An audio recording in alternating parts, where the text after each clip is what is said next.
Just realized we were like 5 minutes late. Yeah. All right.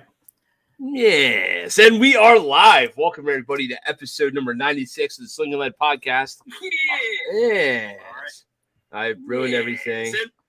My thing, beep, boop, back into my thing. Stop, cut, take two, 5, 4, 3, 2. And we are live. Welcome, everybody, to episode number 96 of the Sling'N podcast. I'm Kent. And I'm not TJ. No, you're not.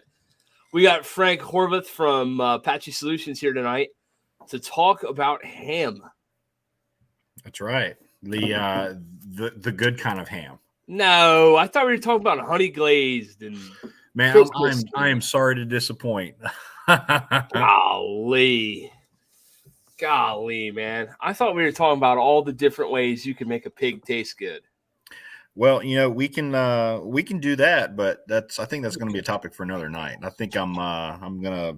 No, I got all the wrong kind of ham here. I got the techie type, radios and fun stuff.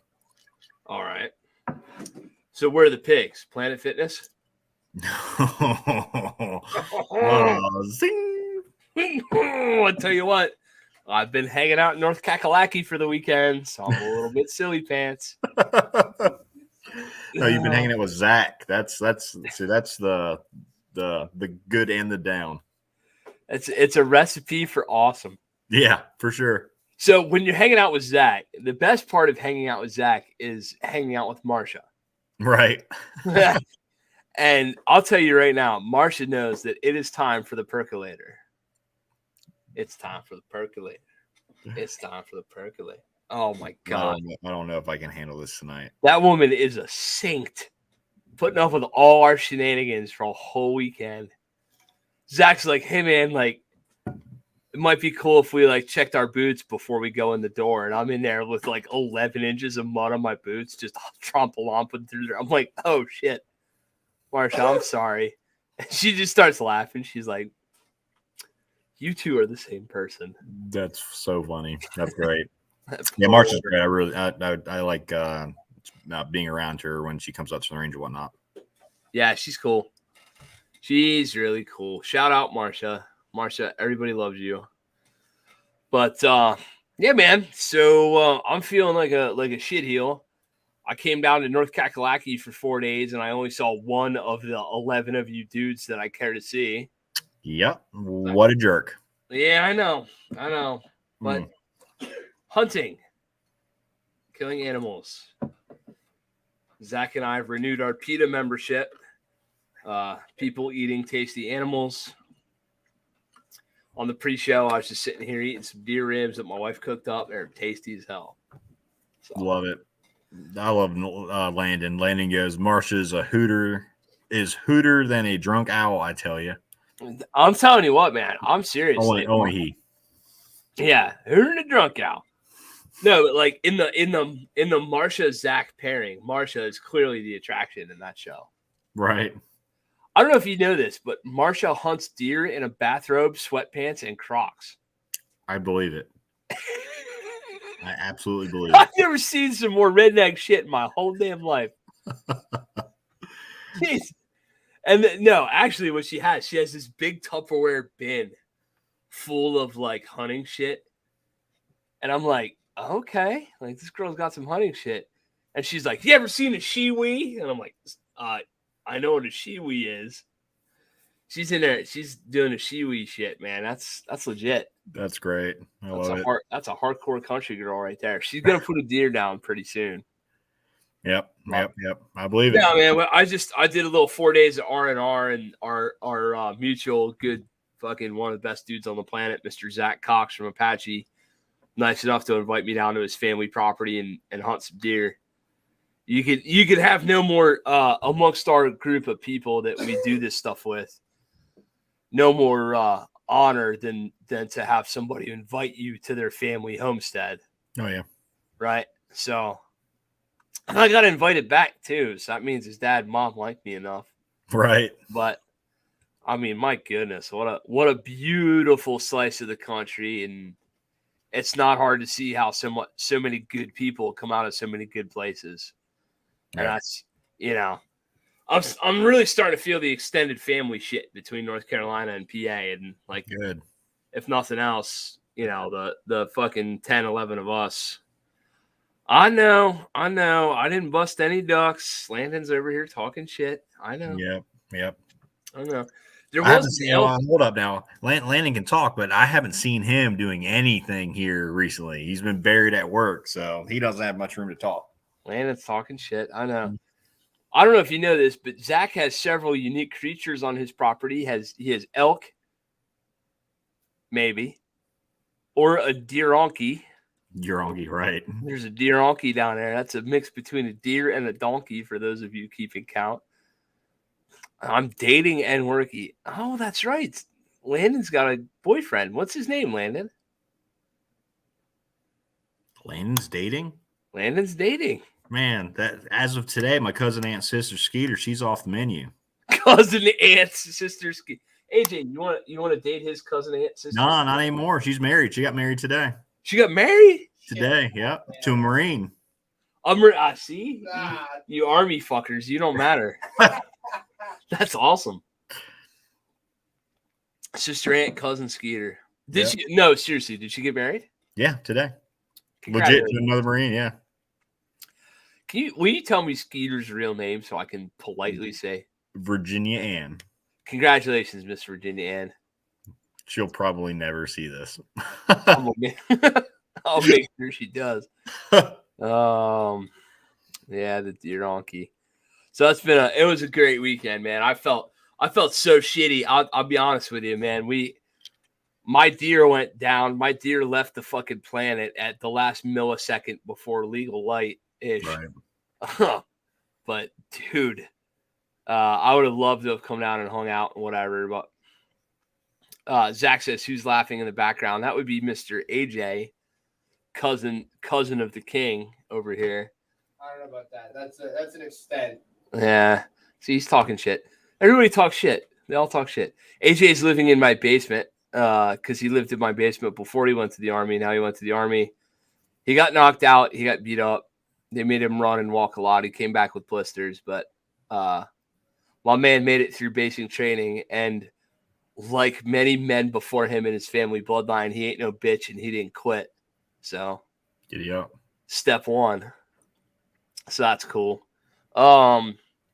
What you been up to? You for the last 4 days, you've been like sitting there in North Kakalaki waiting for me to show up, and I never did. What'd you do for the weekend? Yeah, I've been doing a lot of, definitely doing the family thing, trying to spend as much time with my family as I can. A lot of work, some good things come down the pipeline, so stay tuned. We'll see how that all turns out. And just good things. Tim, I was able to get together with Tim and kind of flesh out our low light course. So that was a lot of fun. So that we're going to be offering that to the rest of the world. I think it's already up on Instagram. If it's not sold out already, it's pretty close to it. Tim owes me a copy of the outline to that course. Do I now? Oh, he did. Awesome. Cool. Tim owes me a copy. He owes you. Oh, yeah. I need to see a copy of the outline for that. Yeah. I asked him several questions, and it was clear to me that his what I understood to be the objective of that course and what his objective were different. Right. And that's me. Like, yeah, it's all me, but still, I was like, ooh, well, if that's what you're doing, I want to see an outline. Right. So, yeah, we got to flesh it out. We got to shoot it. It's not a very long course of fire. It's only 50 rounds for the entire course of fire. But you get some pretty unique reps. Safety being paramount. We really thought through it explicitly. So it's not going to be a bunch of people just running out there in the middle of darkness. And we have some stuff that's set up so that the range is still properly maintained, so we can still see our targets, we can still see everything, and still work under low light conditions or no light conditions. So I'm excited. It's gonna be a blast. Glow sticks and PID. Yep. So my experience with that is, if you see a red glow stick, that's a human being that also paid for this class. Do not shoot it. Yep. Yeah. So. Yeah. We've like I said, we've gone through and really fleshed it out, and we're going to be, doing some more work between now and by the time we offer the course, but we're super excited for it. So, we've been working on that. And like I said, just a bunch of other little personal projects. I've been getting together with some of the guys at the range as available as I can. And I've been, really, just working on some cool stuff. So again, it will be shown in the future.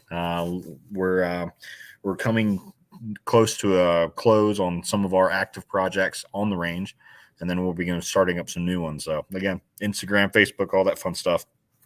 You'll catch it all here soon. Oh yeah, the Cold Drill Fridays keep on coming. For now. For now. You'll see. You'll see. Yeah. Yep. Yeah. There's, like I said, there's some exciting projects that we've been working on, and Cold Drill Friday is not going away, is it? It may. No. It will be replaced by a thing or two. So we'll see. No. If you guys like Cold Drill Friday, you should check out Green Mountain Defense Lukewarm Drill Wednesday. I might put in a ref or two, but that's about it. Right. That's fine. Dude, I gotta tell you what, it's what a crazy year we got coming, right? Like, oh yeah, companies traveling, going to other ranges, going to see each other. Yep. We're planning GMD. We're planning a trip out to Ohio to go see the Gunset boys. Awesome. Speaking of the Gunset boys, shout out Scotty. Fucking, yeah, boy. Yes, sir. So, what's the fuck does Landon say? Proportional integral derivative. Integral derivative. Integral derivative. Yeah, you can read. I can't. Integral derivative. Proportional integral derivative. Landon can't even figure out left and right, but he can figure out a proportional integral derivative. Google that. Copy paste. Googled that. Oh my God. So, Mr. Frank, we are here to talk about ham. That's right. So here's what I know about ham. I know about grandmama's ham. I know about honey baked ham that my daddy used to. So this is a touching family story. My daddy used to do Santa Claus for charities. Okay. A fat fella with a beard. So Santa. Right. In all seriousness, my grandfather, my father, and even myself, that's in several instances for charities, have played Santa Claus for charity. Awesome. Yeah. Hey, fuck you. I'll come over there and whoop your ass. I mean, like, I'm not talking mall Santa. I'm talking professional makeup Santa. Yeah, cool. Like, for real. For kids who probably, like, aren't alive anymore. Right. Right.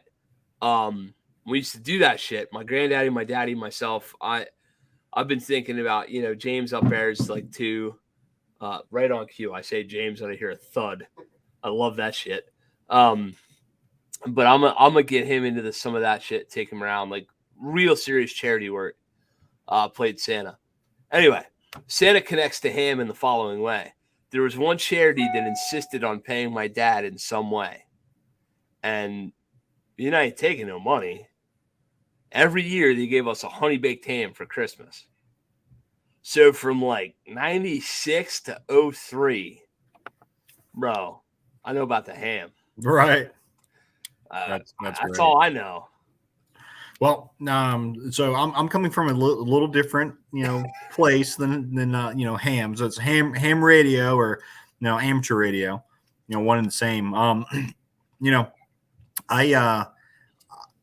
I guess really just when 2 pigs talk to each other on strings. Yeah, but we're really diving into it. Like, it's it's a hobby just like anything else. Being able to communicate from one person to the next in its most rudimentary, simplest form. But what's neat about it is once you get a rudimentary understanding of frequencies and how this stuff works and how things talk to each other, then you get a little bit of a better appreciation for okay, if I have a radio, we'll even call it a walkie-talkie. I get this walkie-talkie and I push this button and I talk to somebody else. What is actually happening, and breaking that down. And I really get a kick out of this kind of stuff and really enjoy it. But in our world, when we talk about self-defense, when we talk about being prepared, communication is a huge piece of that. So really being able to dial that back and go, okay, if let's just say I'm not talking about doomsday end of the world kind of thing, but we'll just say we had a local calamity, a hurricane down here or something, some sort of major power outage. How can I know my loved one, my family member, my friend is okay? How can I hear from them? How can I talk with them, especially covering great distances? Or maybe negating great distance, maybe just talking from one end of your town to the other or something like that. There's a lot of different ways that you can go about doing that, and I personally think that ham radio, amateur radio, is the outlet for that. It's the legal means of going about doing that, just that, practicing those communication skills. That's cool shit, man. So the idea of this is something that like I've been like, I know I'm all silly all the time, like ha ha ha, the ham, it must be pigs and Christmas. Right. Like I know, but there's a bunch of people on this earth that if things went really, really, really, really silly, I want to know if they're okay. Absolutely. Yeah. You're among them. Like I care enough about you. If you fucking so seriously, the way you're doing life right is if you have one of these things and you can send a message or call some people, and we all have a mutual friend right now who's in a little bit of interpersonal family distress, a little sick, hospital, all that shit. Right. And you can use that tool and beep boop, and there's about 20 people who give a fuck. Right. You're doing damn good. Right. And I'm proud to say I got about 20 people who might give a fuck if something was going on with me and my family. Right. And be awful nice for them to know what the hell's up. Absolutely.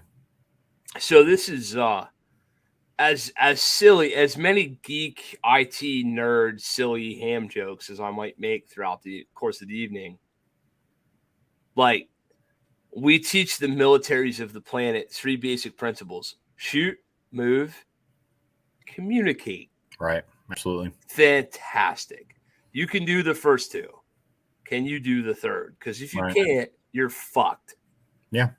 And this is, I used to say physical fitness was my biggest weakness, but I'm really pushing that shit hard. Right. I got shoot down. I got move way better down than I used to got it down. Communicate's number 3, right?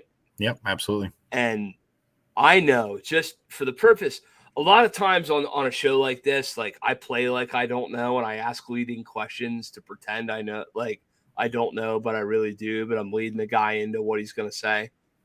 I don't know a fucking jack dick asshole thing. I know nothing. Yep. I literally know that there's a thing that I plug into a thing and I beep boop and I talk to, I know nothing. Right. In all seriousness, and I've used this equipment before. I've used Motorola GRX radios and like professional circumstance. Dude, there was a dial on the top of that fucking thing, number 1 to 11. Mm-hmm. K111, all channel 1 radios. The following is my transmission. I know exactly, like I know how to use it all. If it comes down to me and my family setting it up and making it work, I don't know a goddamn thing. Right. Mainly because I have a Frank, and I'm just going to tell Frank to set it all up, and he will. And well, there's 2 sides to that coin. So, yes, you setting your equipment up and understanding how it works is one piece of the pie, but the other piece of the pie is, once it's set up, let's just say something happens to it. How do I troubleshoot? How do I fix it? How do I get up and running? But also, how do I dictate or how do I share with my family? This is how you operate this thing. This is how you operate this radio on this channel, on this, whatever it is. But putting into actual application, like, feet on the ground, using the radio and understanding how it works or why it's working will better help you so that you can communicate better across larger distances. You know, it's you know, there's a lot of you know, we won't get too much into weeds over the technical aspect of it, we'll say, but there's a lot of stuff that goes into amateur radio, to, you know, ham radio. No, just not even amateur radio, just the RF in general, just the radio spectrum that, you know, people think, okay, well, all I have to do is I can go, you know, take a radio and click on the button and it'll talk to the other, you know, radio magically. But there's they sell them fuckers in Cabela's $100. Yeah. But you know, their line of sight's only like 6 miles or something like that. No, that's the thing in Cabela's says that I can be in North Carolina, my buddy can be in fucking Vermont. Yep. We'll see how well that works for you. You know, but you know, like I said, the line of sight or whatever, they'll say like 50 miles or something crazy, 100 miles line of sight. Well, yeah, if you're looking at the dude between the eyes and there's nothing in between you guys, you know, like, you know, you're out in a desert or something like that. Sure. Yeah, maybe. You know, with full battery, with the sun's just, you know, perfectly overhead, you know, things like that. But in real world application, you know, if we need to communicate between, you know, you to myself or me to you, something like that, we need some different equipment and we need to have a different skill set so that we can properly communicate safely, legally. You know, there's a lot of, you know, things that you know, lots of T's that need to be crossed and I's that need to be dotted so that we can practice this on a regular basis so that, God forbid, real world situation comes up and we had to use it, we could use it and we could use it effectively. So, you know, I geek out on this stuff. Like, I really enjoy this stuff. I honestly got into this stuff before I got into shooting. Or, you know, really like the self-defense game in general. And for me, it was a hobby, and the hobby was the one hobby that I found that kind of wrapped in all my other hobbies together. So, you know, all the IT stuff, all the maker type stuff, building things, you know, the electronics gizmos and stuff like that. Like this packaged it really pretty, really pretty in one, you know, nice, concisive hobby that I can play and talk to people around the world over and, you know, do all kinds of fun stuff like that and even contests. But, you know, so it's been a lot of, it's a lot of fun. I really enjoy it. But, you know, getting into it in our context, you know, the moves you communicate, that's 100% accurate, but we have to, really break that down a little bit more and say, okay, we're you know, we can move, we can shoot, communicate. How far are we communicating? What terrain are we communicating through?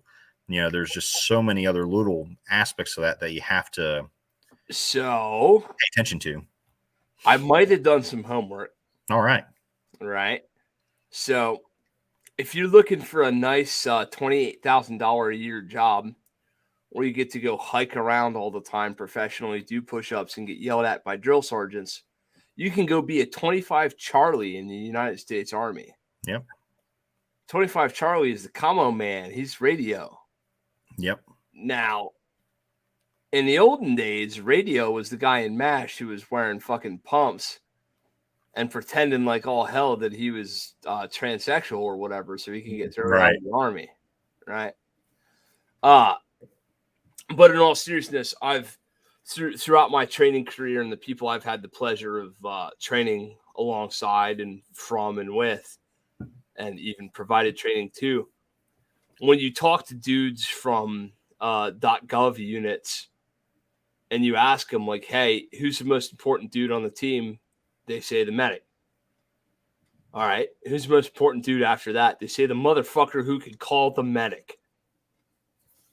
Like, you know, the comms guy is the guy who's like, if you're getting air support, you're getting air support. If you're getting evac the fuck out, you're getting evac out by the comms guy. And if you think about it in life, all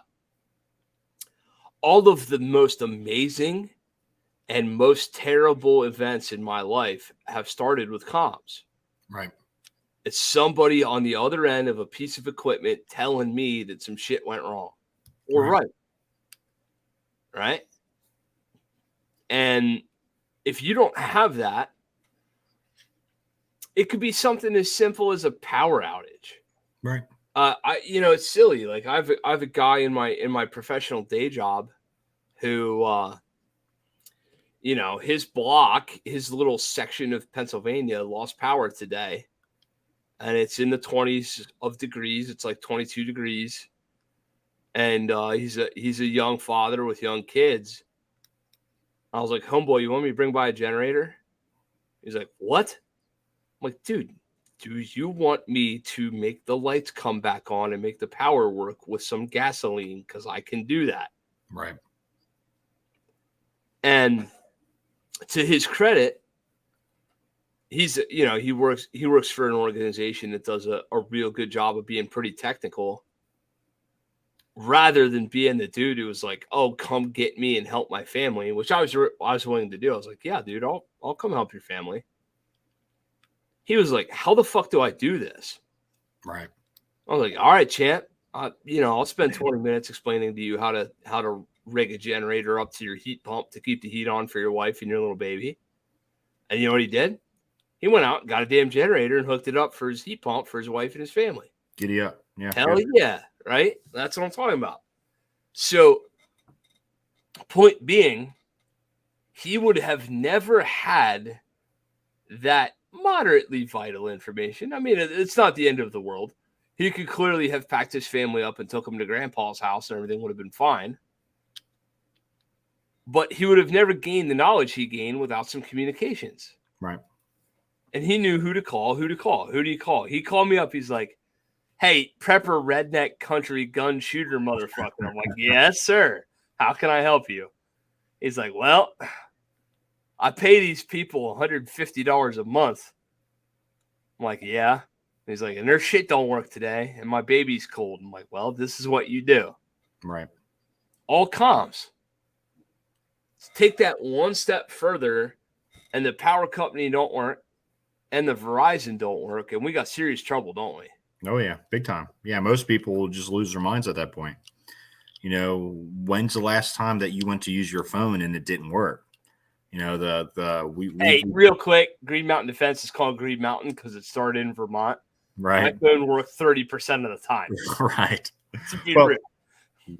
Down here in North Kakalaki, often, especially around us, we people are complacent in using these things here because they're like, oh, all I got to do is pick up a cell phone and use it.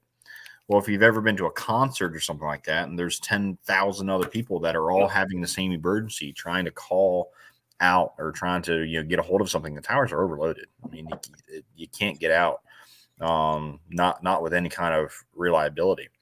So that's where stuff like these start to come in. Radios and alternative forms of communication. So, and sorry, go ahead. I'm sorry. No, I cut you off. And some of the neat things that that we can do with radios and some other equipment far surpasses what the what cell phones can do, and it can far surpass what honestly what some local government can do. A big piece of my hobby, a big piece of what I help with some of our local area groups is in the event of a catastrophic failure, for 911 call agencies, for our call centers, for our local ones anyway, for some large scale national or large scale disaster exercises, things like that. Comms are going to fail as far as digital communications, cell phones, some of the Viper, in North Carolina anyway, we have Vipers, what a lot of our Ecom guys use, and that stuff is very. You just threw me 3 acronyms. What's a Viper? What's an Ecom? Emergent communications, like center Ecom, and then Viper's the radio relay, the radio system that they use in our area anyway. So those systems are they're really dependent on having access to the internet. They're very dependent on having a specific infrastructure that's set up because of the frequencies that they use and the money that's thrown at them, and they're vulnerable. There's places where a lot of those systems can't communicate, especially in more rural, United States, more rural areas, even on our local area, that the old school analog stuff, the amateur radio stuff can hit and can hit reliably. So in times of emergency, we kind of fill that gap. And we fill that gap just, because that's our duty. That's that's our practice. That's what, we want to do. And then it's really, it's practice for the real thing. If, we had a hurricane that came through here, we had a large ice storm, something. This is exactly where it's going. I'm going to tell you a story. Yeah. Hurricane Irene, yep. 2011, Vermont. I was a young manager in a resort setting, and our entire community of 750, 800, 900 humans was cut off from 3 roads. Killington, Vermont, there's only 3 ways in: Route 4 East, Route 4 West, or Route 100. That's it. That's all you got, right? And all 3 of those checkpoints, that shit won't happen. Right. You're not getting in. You're not getting out. Ain't no way. Literally, Jesus cut 100-yard hole in the road. Sorry about your luck, right? A guy like ham radio shit. I don't know shit from shit. A dude who was a local law enforcement officer at the time handed me a radio and said, "Hey, nothing you have is going to work right now, but this will." And I worked on that shit for 20 days. Right. We help people. We got prescriptions to old people who were in town. We rode our 4-wheelers down to town. We did all kind of crap that was really legit man work. And we're very helpful to the other people in our presence. Oh, yeah. And when I think back on that, I think about the radio. Like, I had a Contrara radio bib that I used to wear at the resort that was like on the beep boop channels. And I had that bib on the center of my chest and a thing in my pocket that I knew nothing about other than, "Hey, come up here. I got a bunch of batteries, and you pop the next battery in, you'll be good for another couple of days. And you pop the next battery in, you'll be good for a couple of days." And eventually a couple of days turned into, oh, fuck, the cell phones turned back on, and then all the power turned back on. And, I'm a young redneck prepper dude. Like, I'm 20-something at the time. My house had a generator. My house had all this shit. I had DirecTV, right? Yep. I had DirecTV. I was watching Fox News, but I couldn't talk to my neighbor. Right. What the fuck? Right. Like, who are you kidding me? I can talk to Tucker Carlson, but I can't talk to the guy who's 10 houses up from me. So we had a similar incident. This has been several years ago. We had a pretty nasty ice storm that came through here, and it just gridlocked everything down here. Southerners don't do ice very well, or snow or anything like that. I know. You guys are so scared of Mother Nature. It's so funny to me. Well, what ended up happening was those systems I was talking about before, local law enforcement, the tower that that was above emergency communications, above Ecom. That's what housed all the antennas and stuff that communicated to local law enforcement in the area and local paramedics, fire departments, stuff like that. Well, it was overloaded with ice and it collapsed. So they reached out to our group. We work closely with Ecom, with the management that's down here, and we had a net control. We had a person, a ham radio operator that was inside of like the 911 call center, and they would dispatch to other amateur radio operators who were ride-alongs and paramedics at fire stations, in police cars, stuff like that, so that we could help the needs of the public, for that emergency. Some of it was, people they didn't have power and they were trying to use alternative means for heat. So, they're having CO2 poisonings and just all kinds of stuff. So, being real world, being able to put that into practice. Hey guys, this is why you need us, and this is why we're here. You know, we're here as a secondary backup, you know, or your primary backup, we'll say. God forbid something were to happen. You know, we were there to help assist with that.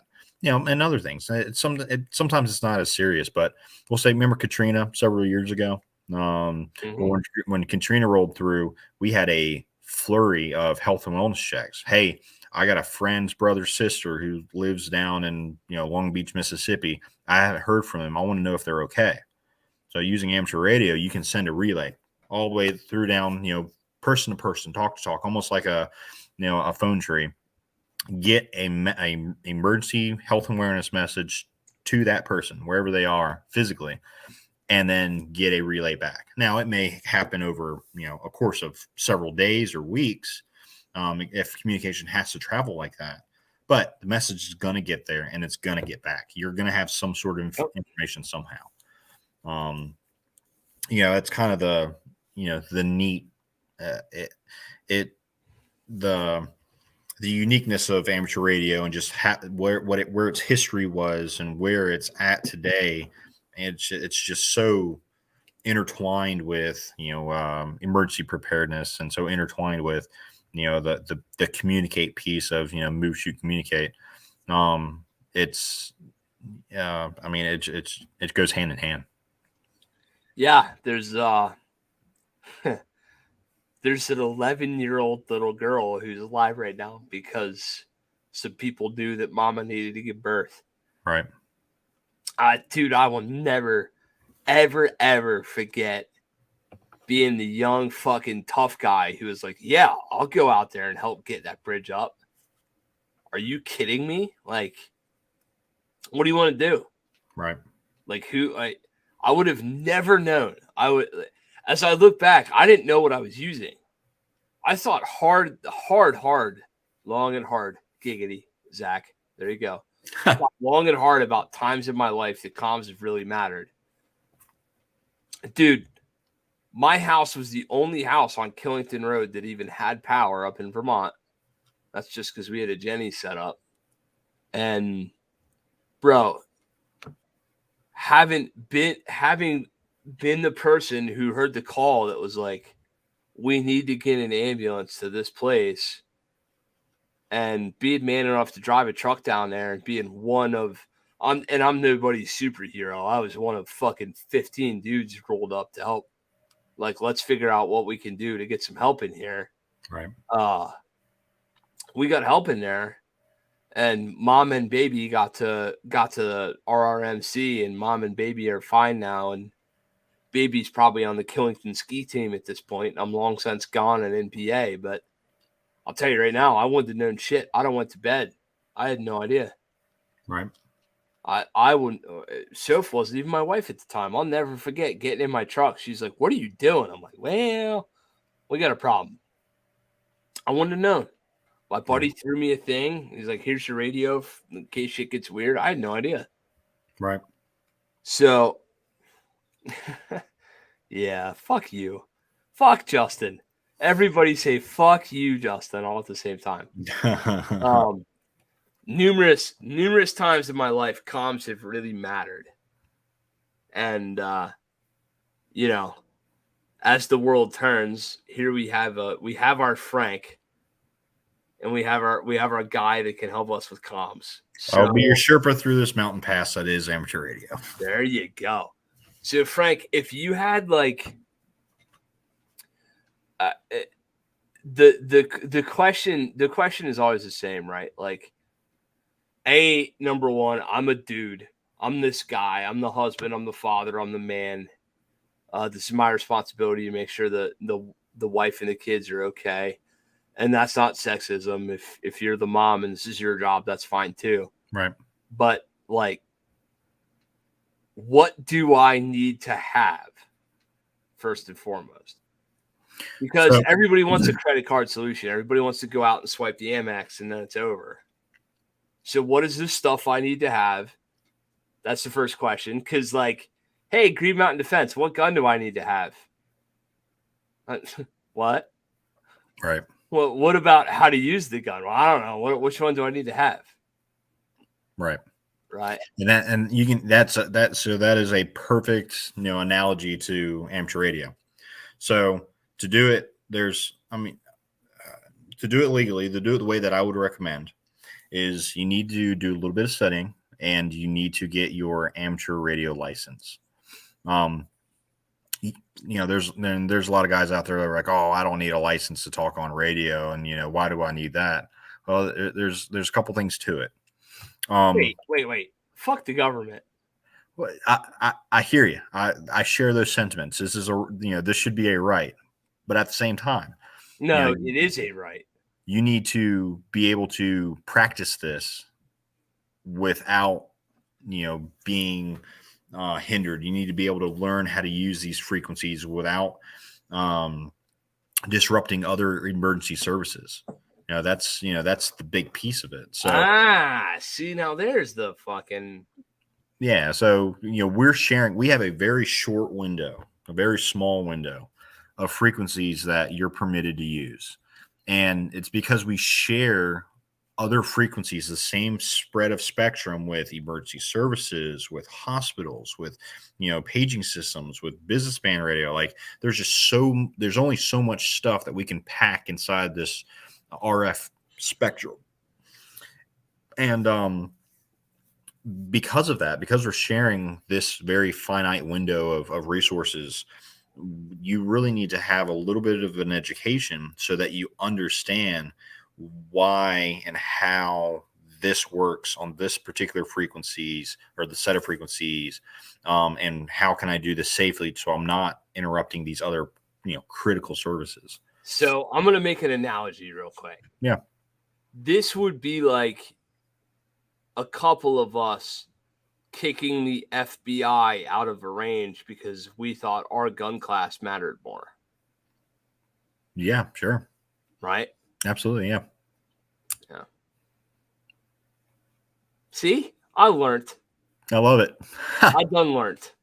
So going from that, so first thing that I would do is to do a little bit of studying, find a local group, find a ham radio club, reach out to us. Sorry, I can't.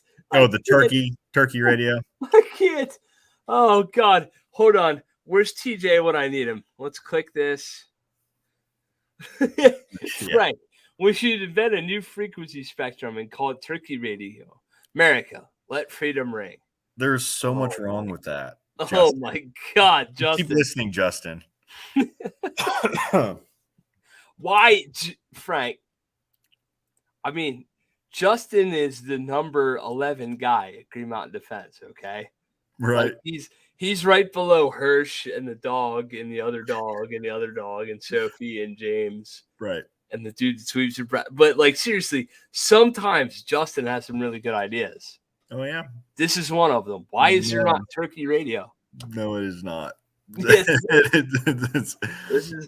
This is Justin at his finest. We can unpack that a little bit, but I'm gonna tune out after. We should invent new frequency spectrums.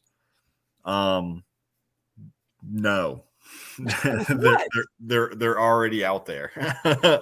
there's aliens got the one issue we that don't we know have. about. There's just a finite amount. No, there aren't aliens. Whatever. Sure. Aliens.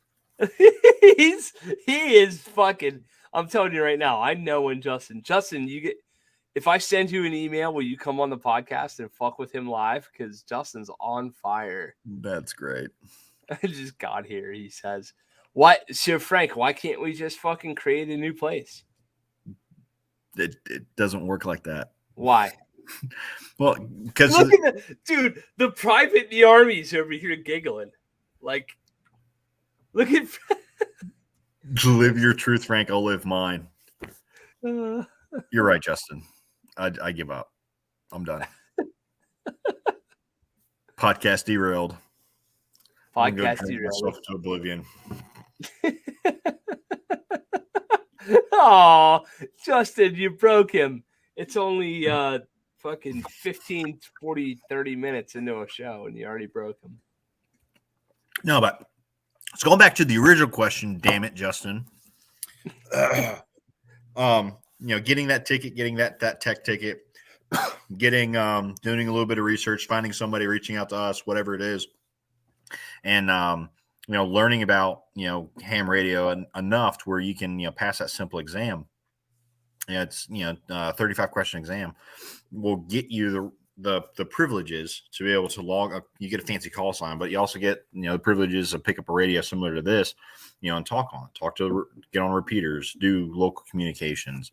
As you're building up and learning how to communicate effectively, there's apps and things that you can install. This very moment, I mean, like right now, I can find a repeater that's somewhere in your neck of the woods, in your hometown or within earshot of your hometown, and I could play the game. Communicate on it. Find me a repeater as close to 17055 as you can. 17055 zip code. Oh, yeah, I can do that. Mechanicsburg, PA.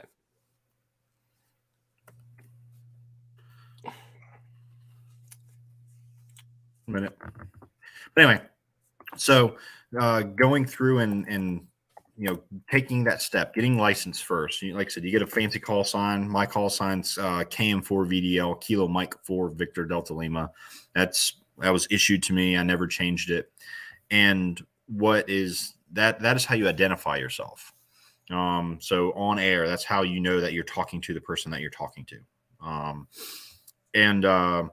So what's neat about being able to do that, sent to that domain.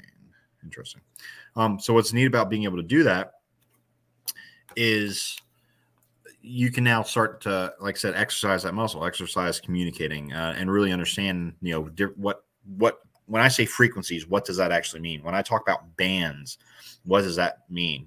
These radios, these Baofeng cheap radios are like, $50 on Amazon.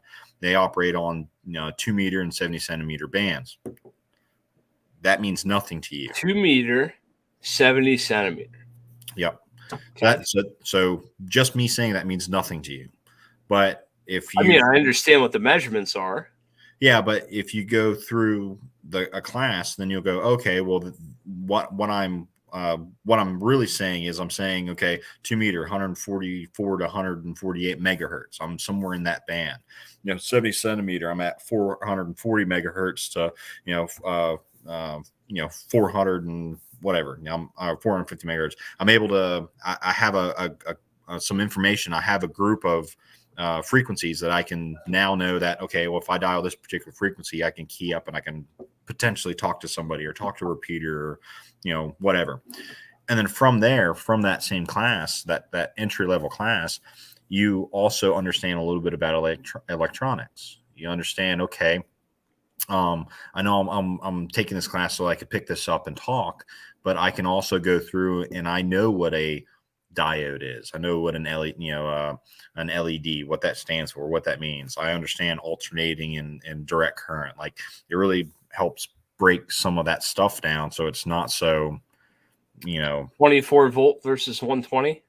Yeah, and it explains it really helps break that kind of stuff down. It explains what a volt is, what's an ampere, what's a Henry, what's farad. It really gives you a rudimentary. Henry is a lever action rifle. Damn right, America. But it really breaks that information down so that you have, again, a rudimentary education. So if you needed to fix something, you might at least be able to poke around blindly enough to try and figure it out, especially if you know what components you're looking at. So again, it kind of wraps a lot of a lot of things up together. Wraps a lot of different skills together. Now you said 17055. Yeah. Let's see, 7.3 miles, New Cumberland. You got a bunch that are near you. You got a lot that are near you. You got, like, I don't know, 8 in Harrisburg. Where's the one in New Cumberland? I know the answer, by the way.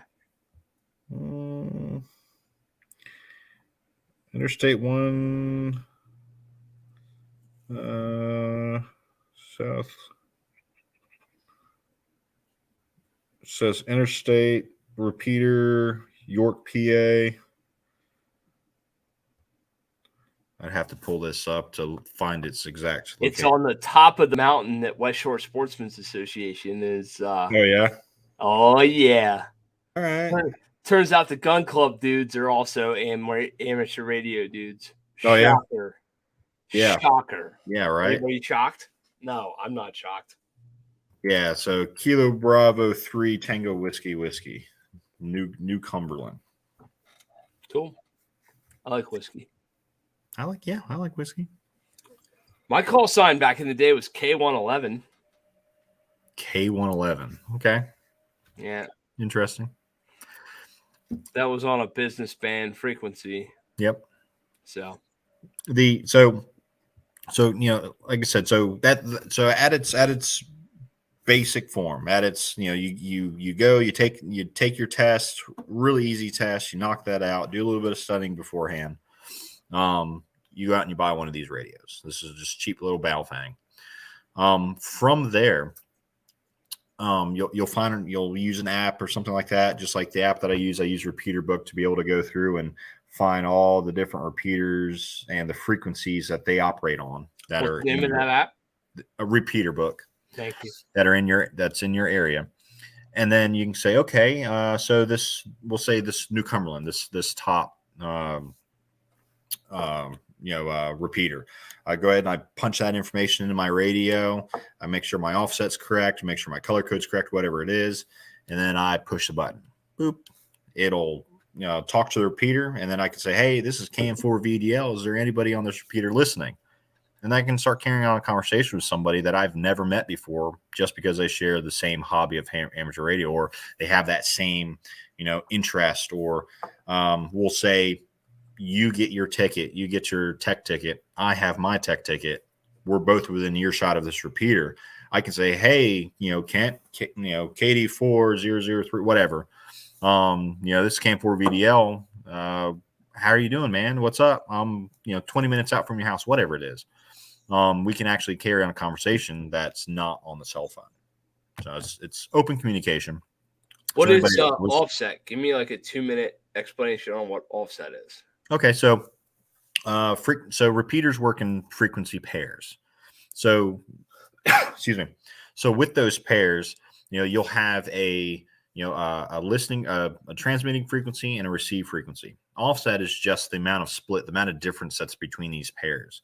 So, for example, the receive frequency on this particular repeater is 146,790. So I would, on my radio, when I'm listening to other people's transmissions, that repeater is transmitting out on 146,790 as a negative offset of 600 kilohertz. So what that means is that it would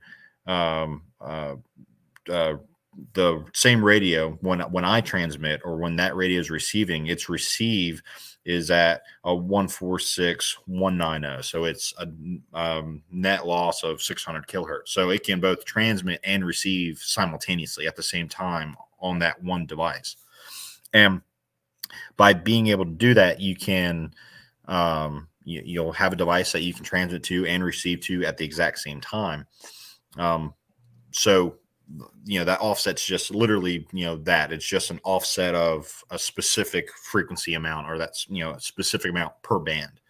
So for, 70 centimeter, you're looking at, 5 megahertz offset generally for 2 meter, which is what is, there's a lot in your area. You're looking at that 600 kilohertz range. It's standard, industry standard offset. It's apparent to me that you have to understand some maths. A little bit. You don't. The way that things are set up now, it's just so easy. You literally go, okay, I see this -6. I just need to make sure I have -6 set up on my radio. Radios now are really smart that you can look at it and go, okay, I just need to push these numbers in these places, and it's going to work when I hit the button. even, more simpler than that, as long as I'm on one frequency and you're on the exact same frequency and we can talk directly to each other, we're within range of these radios and we can just click the button and talk. So it's -6 is 6 less than 0, right?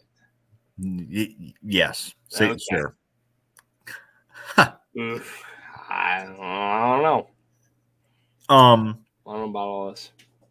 And again, it sounds really complicated until you actually get into it, until you start doing it. So like I said, I really encourage people to, check out a class or find a club, something like that, somebody that can go take you by the hand and go, this is what this is. This is what this means. Let's demystify this a little bit. There's no, voodoo science or anything like that. Let's really go through the steps and understand what it is and how it works. So like I said, that first step is do a little bit of research, find a club, find somebody that can help guide you through this. I just taught a ham radio class over the past month or so up at Apache. It wasn't something we really advertised. I had a bunch of guys that said, hey, I want to do this. So I was like, okay, cool. I've taught classes before. Let's do it. So had a handful of guys that went through that. We're working with them. They're going to go get their ticket here soon before June, and we're going to kick off from there. What's their ticket? What does that give them access to? A specific set of frequencies, and it'll give them a call sign. So the technician's class or tech class is the very first license that you'll get once you take that initial test. It goes technician, general, then extra. The technician class gives you a little bit of privileges. The general class gives you a little bit more privileges, and then the extra class gives you a lot more privileges as far as what frequencies you're allowed to communicate on and what type of power output and stuff like that you're allowed to use for those specific frequencies. So Phoenix and Bullet Sponge want to know if Boo Boo Kitty FUK and Man Bear Pig 69 are taken. So it doesn't work that way. Oh, all the call signs that are issued, you can do vanity call signs, stuff like that, but they're all some variation of, a letter, another letter, a number, and then, one or two more, three more letters. It's real short. So if you go on a website like qrz.com, and you put in KM4 VDL, that will take you to my house. That is me. You can look me up. You can send me stuff. You can, look up information as far as, my amateur radio call sign. Now, for Man Bear Pig 69, as Justin's putting, in chat, that could be a tactical call sign. Like he could say, hey, this is whatever his call sign is, also known as Man Bear Pig 69, whatever. So, you can legally do that. I don't know if you want to, but he could. There's nothing stopping him from doing it. God damn. So Rodney White jumped in with an analogy that might have helped me. Hold on. TJ's not here, so I have to do my job. Show. Kent, do you know anything about adjusting timing on a motor? Consider camshaft and crankshaft correlation at TDC. It's pretty simple once you have a basic understanding. Damn. Yeah, man, just like Rodney, just kicking in there with the brain knowledge and the words. Rodney's a good teacher. Oh yeah, he is. Yeah, he's phenomenal. We love Rodney. But as soon as you kind of have a rudimentary understanding, it all just kind of clicks, and then you start seeing the world a little bit differently. If you start looking at, you start going on drives around your house and stuff, and you start looking for towers, and you start looking for, other amateur radio operators in your area, you may feel like there's no one that's around me until you start seeing these neat antennas and these neat things that guys have set up, because their HOAs don't allow, god ugly antennas hanging outside of their building or something like that. You see some really cool stuff if you know what you're looking for, if you're a little attentive. So it's kind of neat being able to go through and look at that kind of stuff. Zach just asked a question. Out of these, he said 80 meters, 40, 20, 17, 15, 12, 10. Which one do I like best? So what he's asking about is he's asking about those frequencies. What out of those bands, what frequencies do I like best? And the answer personally, it depends. It depends on what I'm trying to do. How am I trying to communicate? Every single one of those bands, that's a set of frequencies. Every single one of those bands are used for a specific purpose. When you get into like the 80 meter, the 40 meter, 20 meter, we're going to consider those the like lower bands. So those are getting down into, megahertz. I mean, just real low numbers. The way that our Earth absorbs those frequencies is different. And how? Wait, what was this that you just did? It's a globe. It's our Earth. No, Be the honest Earth here. is flat. Oh yeah, okay. Nope. It is Kent, flat. our Earth Nope. is round. No. It is circular. Nope.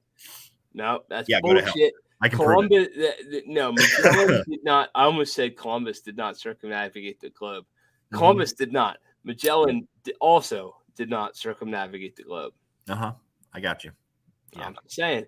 Yeah. You go to China, you fall off, and the aliens get you. So, Alex Jones. because our Earth is a sphere, we have an awesome floating, bubble of protection, just shield of protection around us, called our atmosphere.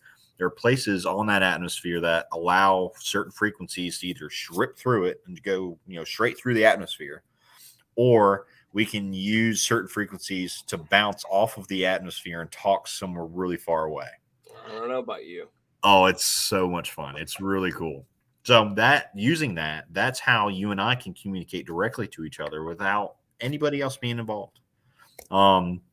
I can pick any of those frequencies, really the lower band frequencies, 80, 40, and 20, and I can communicate effectively and clearly directly to you at your house with a proper setup, with proper antennas set up, with proper rigs, with some sort of agreement that we're both going to be on this frequency at this particular time, whatever it may be. But even away from that, especially those lower bands, they're really good for talking literally around the world. Like I can take one of my radios that's set up. I have some pretty awesome antennas that are set up and that, I have a little bit of elevation. I can literally talk to Japan. I can talk, plumb across the entire planet. Yeah, Rodney killed it. If the Earth was flat, we would only need one frequency, dumbass. I love it. I don't know who dumbass is in that analogy. Yeah. Is that me? He's probably talking to me. Am I dumbass? I think I might be dumbass. I don't know. Right. But, so there's all kinds of just really neat, things. There's neat ways that we can communicate using, these frequencies. So to answer Zach's question originally, all of them. I mean, I really enjoy each band has a unique characteristic. Each band operates differently at different times of the day. There's all kinds of stuff, solar radiation, the way that our sun irradiates our atmosphere, that has a huge, it really affects band propagation, affects how these transmissions work. And there's just so much that's into it. And the way that you figure this stuff out is by playing, by like getting on the radio and okay, it's 7 o'clock, right? Or excuse me, it's 10:30 right now. Let's go through and see what bands work most effectively for us to communicate directly to each other. So, it's it's neat. It's neat, being able to play and go through there and look. Justin just asked, what kind of costs and getting a basic ham rig set up and running. So it depends on your definition of basic. So if what you want to do in your world, if you just got your technician's ticket, this is all that you need. You need a simple handheld, Baofeng or something's radio. Then you would be able to communicate that. And what that would permit you to do is talk, relative short distances. So we'll say, 15, 20 miles unimpeded. And then using, repeaters, you could go hundreds of miles depending on where the repeaters are set up in your area. That's as simple as it gets. So you're talking, $50. You go to a ham fest or something like that, then you can really get into, even cheaper deals for a little handheld like this. When you start getting into more of the HF stuff, you're going to need more privileges. So you're going to need to get into that general extra class, licensing, but you're going to start getting into, different setups, different radios, things like that. You're going to look more towards radios, base station type radios, things like this. This is an Ecom 7300, but this radio allows me to do all my HF bands and communicate, much farther, a lot easier. But I'm looking at a cost right around $1,000 just for the radio. For the feed line and the antenna, so the coax that comes from my radio all the way out to my wire that's in the air, whatever my antenna structure, that can be done relatively cheaply, talking, less than $100. So all in, you could have, for under $1,000, you could have a radio that's set up, especially if you get something secondhand, to be able to communicate much farther. I think on the low end of that, probably $300 if you got something, mediocre that would kind of do the job. And then, and it just goes up from there as far as cost. Now, if you want to look at something that's, I think you had mentioned, yesterday, Ken, when we were talking about this, a mobile setup, like a mobile radio, or a Ecom setup, like emergency type thing. I have radios that I have set up they're specifically purposed for a specific job, just like we have guns, right? We got our range toys. Thank you. We have the ones that we take out, for a specific thing. Then we have other ones that are for like duty use. So I have another radio that's here that I have set up, and I have it set up in a big 50 ammo can. So this is the whole shooting match, the whole deal. And this is my Ecom setup. This is what I use. I integrate this with my computer. I can have it to where it also operates independently, but battery, everything is inside of this box. Gives me 100 watts power. It allows me all band, all modes. So I can communicate across, even frequencies that are not technically legal to operate on, unless there's a state of emergency, unless there's not a state of emergency, but unless there's a emergency that can cause loss of life or, permanent disfigurement. So Wait. What you're going to tell me is the rules of ham radio are very similar to the rules of legal use of force? Absolutely. No. Yes, sir. So Goodness. we'll dive into that real quick. So let's say that, I have a mobile radio that's in my car, right? Maybe, or even just a little HT, something like this. And if that radio can communicate on FM frequencies, the frequencies of your favorite radio station when you get in the car, a lot of those cars cannot reject, a lot of radios cannot reject the strong transmission signals of these amateur radios. So if I can pick this up, I can dial my frequency, we'll say 100.7 or whatever that favorite FM station is. I can sit there and call for bloody murder if my life's in danger, life of a loved one, something like that's in danger, and try to get somebody to react, try to get somebody to call for me, try to get somebody to me to help, or whatever the case may be. That is perfectly legal. You're absolutely allowed to do that. But so I can get on 107.3 and say, I'm about to shoot a motherfucker.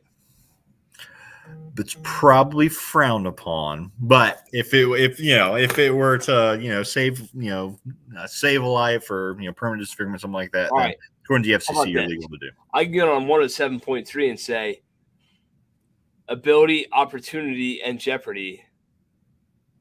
And some shit's about to get real. I need help. Yeah, absolutely. Yeah, if AOJ, triad, self-defense. Yeah, whatever it is. Yeah, you're legally allowed to do that. Now, you're leaving it up to somebody that's listening, on that particular frequency, but if that's all you have, use the tool that you have. Sure. So, that's really the gist of it. It really, so my answer to, to Justin is it depends. It depends on what you're looking at, depends on what you're trying to set up, what you're trying to do. After you're getting licensed, a handheld radio, car radio, or base station, home station radio. So the answer to that one is yes. Which is better? Which is better? After getting your license. So initially, you're most likely going to end up just with your technician's license. I encourage people to just go out and go ahead and get one of these Baofeng radios, these cheap little handhelds. It's immediately going to allow you, as soon as you get your license, as soon as you're listed in the FCC's ULS database, you'll get your license and you'll be able to. FCC who? FCC's ULS Universal Licensing Center or something like that service. It's the FCC's list of who has licenses or who is licensed and who is not. Okay. As soon as you get your ticket and you're inside that database, then you will be issued a call sign. So, for example, my call sign is it's KM4VDL, Kilo Mike 4 Victor Delta Lima. So I can use that call sign in one of these radios, and I can go ahead and start practicing communication between one of these handhelds and repeaters and other local area hams that are, geographically close to your location. Now from there, this is 5 watts. This is low power, comparatively. From there, you'll get bored of this pretty quickly. I mean, you'll still use these. I don't think it's a bad purchase, but you don't get the distance. You don't get the clarity. There's a lot of things that you miss out when you move to, we'll say, a mobile radio, mobile rig. Running around in your truck, or your car, being able to pick up a radio and with an antenna that's on your car and, talk to someone that's really, far away. That's kind of a nice bump up. And from there, especially around 2 meters, we're looking at 50 watts or so comparatively to 5 watts here. Now the home stations that Zach's talking about, base station radio, these are going to be these bigger radios. They're going to have a lot more power. They're going to have a lot more flexibility as far as what frequencies they're able to communicate on. So because of that, because they have a lot more power, they're going to be able to talk much farther. You're going to be able to communicate to people much farther out than you normally would be able to. So, yeah. So again, the answer is it depends. It depends on, what you're interested in and what you're getting at. Something that we skirted around is there's just so much flexibility. There's just so much that you can do. It depends on what your interests are. These handhelds, I can literally take a handheld just like this with an external antenna and point at a satellite as it's passing over top of us and talk to somebody, through a satellite. There's stuff called moon bounce is real. I can bounce a signal literally off the moon and have it hit back on planet Earth somewhere. The Earth is flat. The moon's not real. Shit. Big Swiss cheese in the air or something like that. Yeah. Fuck out of here. And then the other thing is, meteors, EME. So, our planet gets, pelted by meteorites, just dust and stuff like that. We can, off those meteorites, as they're entering our atmosphere, we can bounce signals off of those. The Aurora Borealis, it's a big, electrically charged, reactive, force of nature. I mean, it's just gorgeous to watch. But in the hobby, you can literally bounce signals off of it and talk to somebody else that's beyond you. That's I can point my antennas north. I can bounce it off of the Aurora Borealis, and I can communicate somebody down in South Carolina. It's just, you can do it, so why not play with it? You can do all kinds of neat stuff with that. I thought that was a great question. I like that. That's pretty cool. So, every gun person asks, what handgun should I buy? The answer, Glock 19. Mm-hmm. What holster should I buy? Filster floodlight. What light should I buy? X300. What should I have for a med kit? I don't know. Call up Kerry Davis. Ask him. Right. So, what beep boop radio shit should I have? If I'm the dude who's in it for the dude stuff, I'm here for the protection of my family and making sure I have the right equipment at the right time at the right place. Yep. What do I need to have? So a few different ways of looking at that. It doesn't have to be cost prohibitive. So if you want to be able to have something, right? Start with these cheaper Baofeng radios. They're, $50 a piece. Sometimes you can find them cheaper. Snatch a handful of them up. If shit hits the fan and you need something, you have something. Moving on from that, a lot of the peripherals I like, as far as handhelds, I really like Kenwood. I prefer to stick with Kenwood radios. One of the reasons are a lot of the peripherals, a lot of the external mics and things like that, the clicky stuff that you see on tactical guys' vests and things like that. The Kenwood radios, they're better built. They have GPS tracking built into them. They have a lot of other sweet features that really make them hardy, good use, duty use radios. But they use the same peripherals as these cheaper radios. So I can practice with my cheaper radios. I can, and then, I can roll around in the mud and I can, beat the snot out of these things. Worst case scenario, I'm out $50 versus, $1,000 handheld or something like that, or something that's significantly more money. You'll still want to use it. You want to read your manual. You want to go through and practice with it. But if I'm going to be rolling around in the mud or something like that, if I'm going to potentially damage it, I don't want to do that in practice. So that's, something that you can do. Now from there, I really suggest at getting some sort of all band, all mode radio. Ecom 7100 is a good pick. The Yaesu 857D is another phenomenal pick. Those are ruggedized all band, all mode radios. They work on 100 watts output, and they operate on all legal spectrum for amateur radio. You can do some modifications to both of those to make them operate outside of those legal limits, but just like we had talked before, that's it's going to be situation dependent. But those two radios are going to give you a good swath of this is what I can do. Outside of that, it really depends on your interest. It depends on what you want to do and how you want to go play or practice communicating. A good base station radio, you can use one of those radios. There are easier things to use, but those two radios are my go-to for somebody right that wants to have an actual serious setup that they could use if something hypothetically were to happen. So the setup for me, right? We talked about my uses. I want to be able to get you if I need you. Yep. So that's going to be, like I said, either an Icom, 7100, something like that is what I would recommend.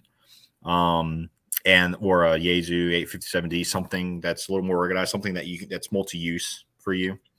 Who is Icom and Yaesu? They're two manufacturers. Are they Japanese fighters, or? Yeah, they're manufacturers for those particular radios. They're just different manufacturers. So for you, like I said, I would probably pick one of those radios up, and then I would also look at it. Again, it depends. So we need to set up some sort of antenna system at your house. So we have the radio, we have the transmitter, we have the piece that allows the communication between us. But then we need to have some sort of wire, literal wire hanging in the air somewhere, in trees, whatever it is. This is just Teflon coated wire. It's 75 foot long. That wiggles, if you will, that electrically I can charge with my radio to transmit RF or transmit energy so that it will talk out to where you want to go. There's, let's say, Rodney asked, my HOA won't let me mount an antenna on my roof. Can I get distance from a handheld? Not really, but there are some really awesome ways of disguising antennas. You can put if there's a will, there's a way. We have plenty of friends. I have a ton of friends that are in the amateur radio hobby who have those HOA restrictions. and you can hide an antenna along a gutter line. You can hide it on a roof. You can put a flagpole out in your yard, and that flagpole is actually a vertical antenna. There's a ton of little sneaky tricks and tips and things like that unless somebody was specifically looking for it, they would not be able to find it. One of my good friends, he lives in a really fancy golf course neighborhood, and same thing. His HOA does not permit any kind of external antenna, so he has a vertical antenna that is set up with a really intricate counterpoise, really intricate system that's underneath of his antenna that literally allows him to talk around the world. You'd never even know it's there. I mean, he's in this fancy multi-million-dollar homes all around him, and you got his house, and it's got a gorgeous house. And then he literally had to point his antenna out for me to go, oh snap, man! And I look for him. Like it was very very hidden. It was hidden very well. Hidden. Yeah, warily words. I'm from the South. Forgive me. And so it was kind of just a neat way of going through, and a neat way of again, if there's a will, there's a way. There's ways of hiding antennas. You can literally take, and I know this because I've done this. You can literally take any piece of metal, and you can hook up two ends of your coax to a piece of metal through some special. Through some special things, and you can make them irradiate RF. So think of like a huge building. We'll say, shit hits the fan. I want to be a little more covert. I don't want to hang wires outside of, my domicile, whatever it is. You can take just a big metal, think warehouse. And I can take two ends of this wire, and I can clip this onto the outside metal of this warehouse.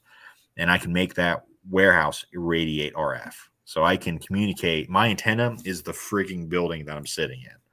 That's pretty cool. Not good for your health, but I could do it. Why is it bad for my health? What's wrong? You're putting energy, you're putting RF inside, you're irradiating an antenna that is literally like right next to you, that's on you.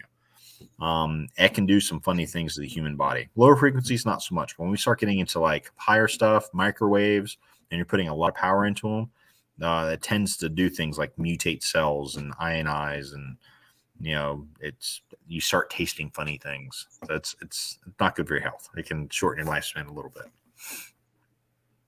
Radiation, perhaps? No, not in the sense that you would think of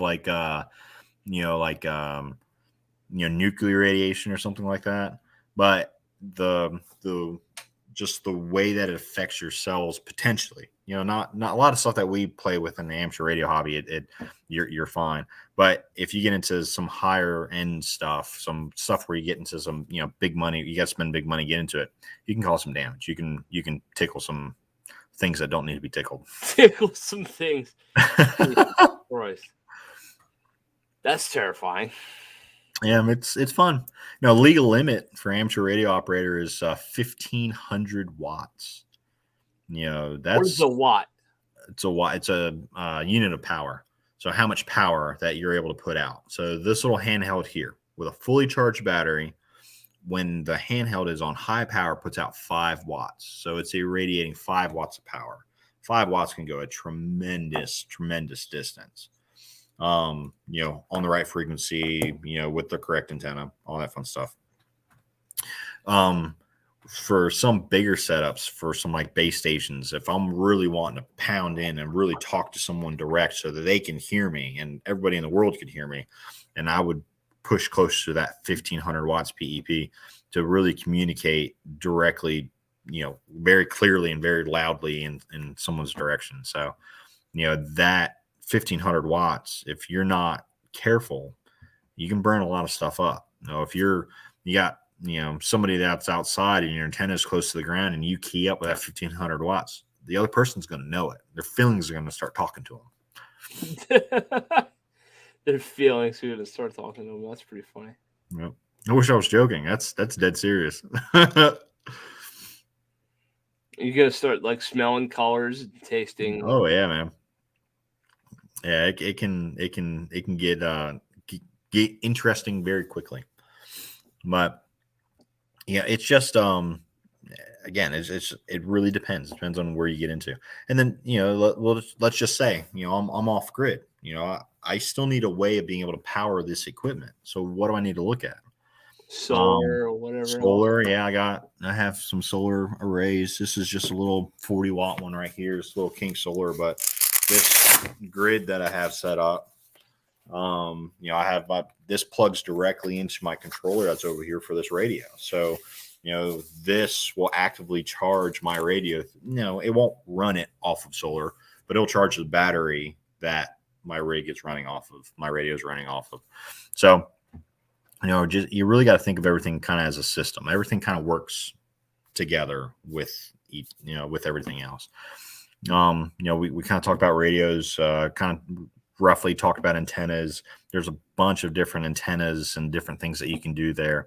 The most simplest way of getting something in the air is going to be just a simple wire antenna. And there's different configurations and different ways that you can hang a wire in the air. If you start getting into more advanced stuff, you start looking at, hex antennas and dipoles. Dipoles are just wire antenna, like monopoles. I got, a mill width that's here. This is a brass.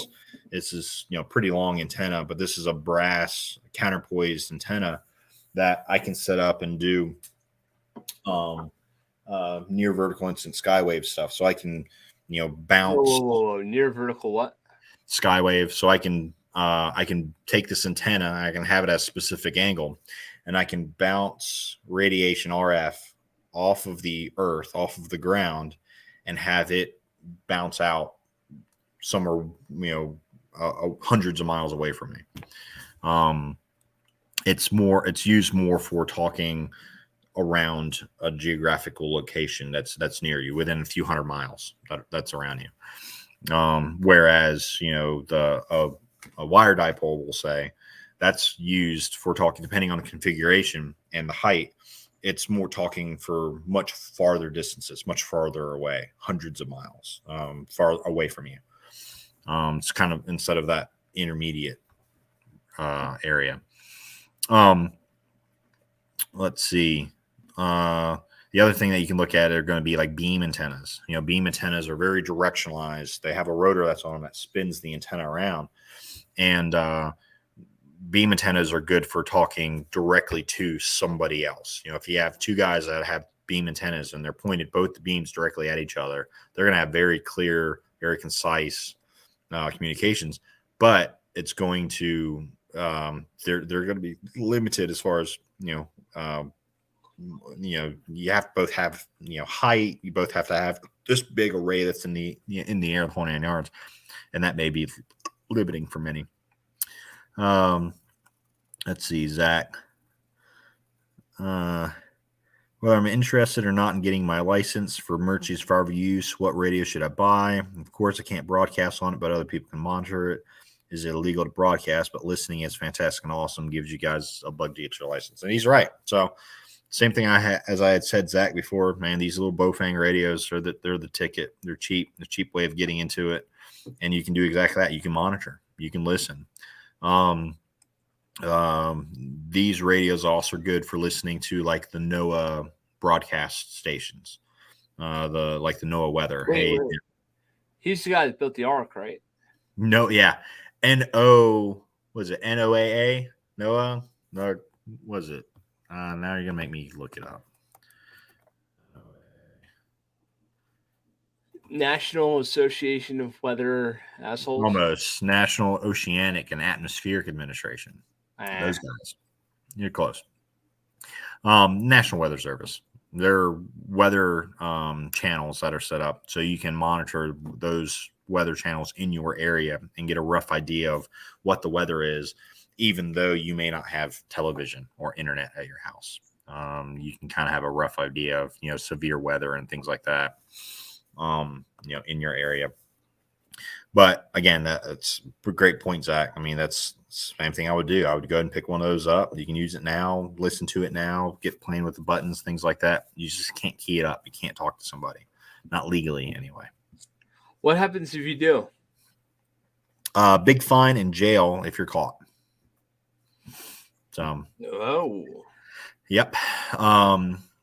There's been just a handful of cases where people have been caught.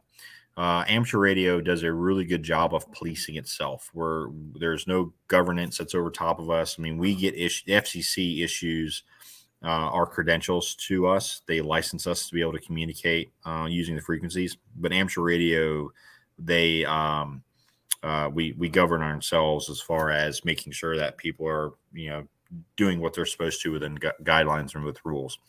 And Justin asked, can they find you though? Absolutely, they can find you.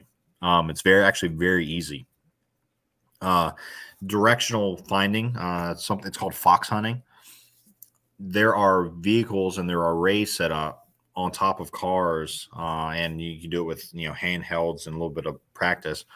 You can find where somebody's transmitting from. I mean, to the foot. I mean, you can really come close to finding a person that's transmitting on a radio illegally, if you needed to. It's a lot of fun. It's neat, getting into that kind of part of the hobby, if you will. But there are setups to where you can have an array of 5 antennas or so that are set up on top of a vehicle and just drive around listening to a specific frequency. And if somebody were illicitly transmitting or not using the radio properly, then you can find them, you can pinpoint them, and I don't know, report them if you really wanted to. And it's fun. It's on the screen. You know where I'm going next. Oh yeah, sounds like ham radio's carousing. Stop it! He's calling it off. That's mean. He's cleaning out your car tonight. Leave him alone. I know. I love messing with him. Let's see. Sounds like ham radio is causing global warming, and it may be. Whatever. Yeah, he talks about anyway, I'm gonna leave Trey alone. Let's see. They're much better now at directional finding on illicit radios. Germans never caught Colonel Hogan and his guys, but now it's a different story. Yeah, and he's absolutely right. The technology has come so far, and so far much that it's not outside the hands of just government. Like civilians, people like you and I, we can take little RTL STL dongles. Stuff like this, these and all these are USB. They plug directly into your computer, and then they receive RF signals on your computer. Well, if you have an array set up and you have some of these that are piping that information that's analyzing on your computer, all open source. I mean, anybody can spend an hour and buy a bunch of these little cheap, I'm talking $5, $10 through these little dongles, and plug it in your computer. And you can have directional finding that's set up. It's cheating, but you can do it. I mean, you can find somebody very, very quickly, very easily if they're transmitting consistently. And that's the thing. Like you would have to be transmitting for long enough or frequently enough for somebody to pinpoint you, for somebody to find you. So there's nothing in the world you can use to communicate without somebody being able to find you.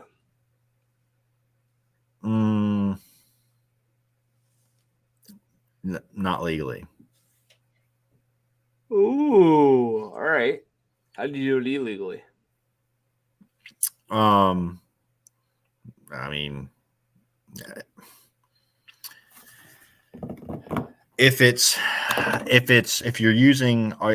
you're sending out some sort of RF, so if you're irradiating any sort of signature, if you're irradiating some sort of RF, then yes, you'll be found.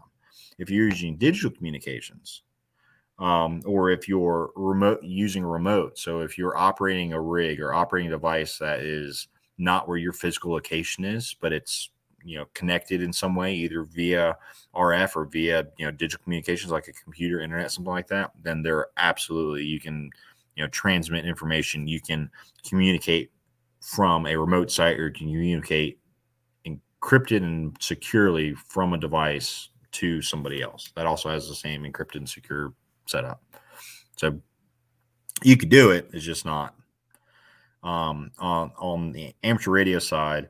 Any kind of communications that are used they cannot be encrypted. They have to be, clearly, decrypted, clearly able to pull things up, clearly be able to seen by anybody. They have to know your exact same PL tone. They have to know your exact same color code. Like, there's information they have to know, but you can kind of guess it and play around, to figure it out. But it's, again, it's just, once you get into it, you'll learn a lot more about it. You'll understand a little bit more. Very cool. So, last question: where would you suggest somebody start? Find a local club. Really get into. Find another group. Find somebody that has the same interests you, where they can get together with you and help guide you. If that's unavailable, ham testing online, the ARRL, those are both websites or societies that can get together and find some information as far as getting more learned on amateur radio. YouTube's got a ton of great videos that are on it for people that are looking at finding out more information and doing things that involves RF communications and ham radio or amateur radio. That's probably where I would go. If you guys are anywhere near me, reach out. I love talking about this stuff. Very cool. And you're starting to teach some classes down there at Apache. Yeah, we did our first one. I'll probably do just a handful a year, one or two, something like that. And just keep a watch on our Eventbrite page, and we'll have it posted next time so that members of the public can reach out and do what they need to do. Very cool. What did I not ask you, because I'm so ridiculously retarded on this subject that I should ask you, but I didn't even think of it? I think you pretty well covered it. And I know there's just a lot of it can be a very deep subject. I mean, there's just so much. There's just so much information. There's so many different ways of looking at it. There's just so much, different interests that are within ham radio. You really have to narrow it down to, what you're specifically wanting to do or wanting to learn or wanting to use it for. Old Gray Main said ULF burst transmissions might be a bit outside tonight's broadcast discussion. He's absolutely right. But that is, I don't know what he's talking about. So yeah, that's a way of being able to communicate, some information very quickly and burst out information. It's kind of sporadic as far as how it's able to talk, but it's hard to detect. It's hard to really pinpoint where exactly that communication is coming from. But anyway, but with that said, there's just so many different avenues. There's so much information that's out there that's around the hobby. Is don't get overwhelmed. Just take your little piece, learn that piece to the best of your ability or the best that you're willing to dedicate some time to it, and then decide whether you need the next step or not. So for you, Kent, we are going to get your tech ticket. We're going to work together. We're going to get that ticket for you so you can at least get one of these radios, and maybe we'll rope Soph into it too, so that you guys can get this and go from there. Outside of that, we're going to work on get your general ticket, because I want to be able to communicate to you from, one of my radios to your radio. Yeah, we're going to get that set up. But again, from there, there's just so much information out there that we need to cover in order to get through it. There's some books that are out that are just absolutely fantastic. ARRL puts out several. There's a lot of ARRL. And who is that? That is the Amateur Radio Relay League. Okay. It's kind of like the NRA, if you will, of the amateur radio. I'll bet their guy doesn't buy suits for $10,000 a piece. Yeah, no, that's definitely not.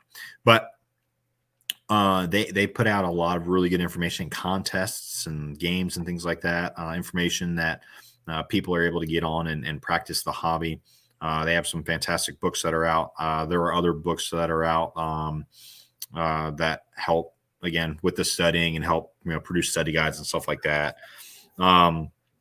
But that's the kind of information that you need so that you can kind of progress and really have a fundamental understanding of how amateur radio works.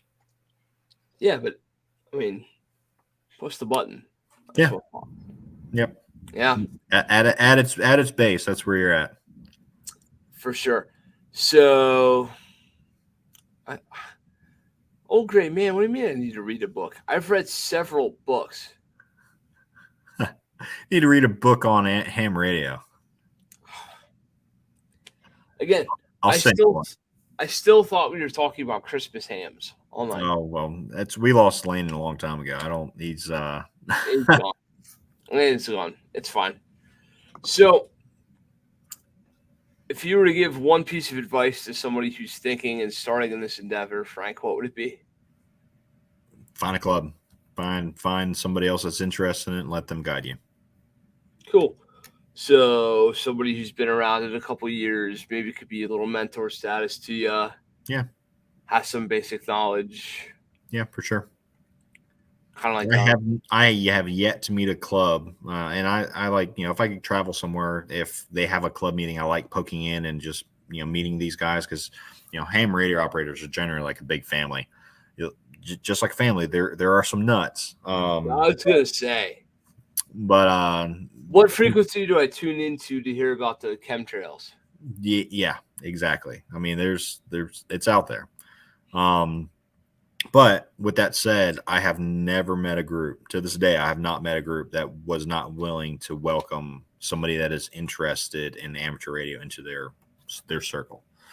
A lot of us ham guys really enjoy taking that person that doesn't know much about amateur radio and sharing the information. So that's a that may be where ham radio differs from the typical gun community. I have yet to meet anybody that wasn't willing to freely give information, where sometimes we run into FUDs and stuff like that are on the range that have their particular way of doing things. I haven't run into very many of those in the ham radio community. Interesting. Why do you think that is? It's hard to say. I really think that a lot of hams really like sharing knowledge.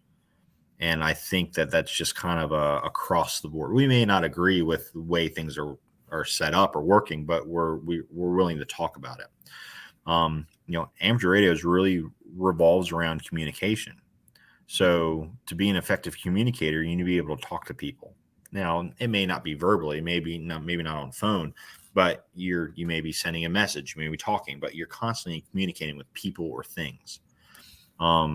So because of that, I think a lot of amateur radio operators are pretty extroverted as far as wanting to share information and wanting to talk. And I know I can tell you of some gun guys now that are just not that way at all. They have their way, they have their box. This is my rifle, whatever it is, and this is how I use it, and you don't know what you're talking about. Yeah, it's just it's a communication thing. I really do. So what you're telling me is the techno geeks of the planet who have the ability to beep the boops and talk to the things and do the satellites and all that are extroverted? No, not all of them, but a lot of the amateur radio operators, the hams, there are very many introverted ham radio operators, not from my point of view. Okay. Last question. What's the furthest you have caught? Second to last? Oh, you got one for me? No, you're good. Okay. Fuck you. Last question. For real this time. Mm-hmm. What is the furthest you have communicated on the planet or multiple planets with your equipment? Have you talked to Mars, Jupiter, the moon? No. Now I've done moon bounce, so I've bounced signals off of the moon and back. That's trippy. That's really neat. So that would probably be the furthest I've probably communicated. You're talking about like a 3-second delay. So that's pretty cool. So yeah, moon bounce for sure. That's the easiest. That would be the farthest. So you literally beep pooped at your house and bounced the signal off of the thing that we never went to because it was made in a Hollywood basement.